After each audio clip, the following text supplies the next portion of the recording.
Φέτος θα βυθιστείτε στο μαγικό κόσμο της περιπέτειας. Με μια απίστευτη ιστορία για την αληθινή φιλία και τη γενναιότητα.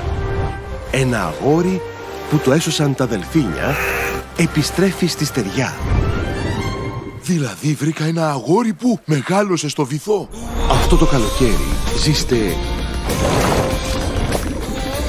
Ναι, αλλά εγώ δεν έχω ουρά. Φυσικά, αφού δεν είσαι δελφίνι.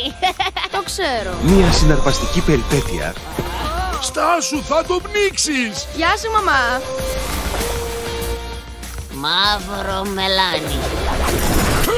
Αυτό πόνεσε. Ο κόσμος του βυθού Χταπόδι εσύ. Ναι, εγώ είμαι πιο δυνατός από ποτέ. Το ξέρεις ότι δεν επιβιώνουμε χωρίς αέρα. Η μαμά σου δεν ήταν δελφίνη, σου είπαν ψέματα.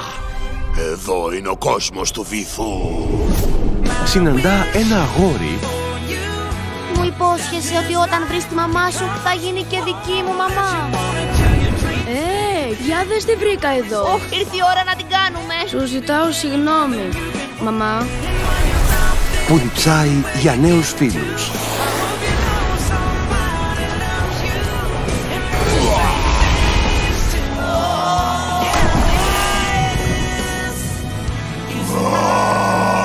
Ο Δελφινομικρούλης έρχεται στους κινηματογράφους.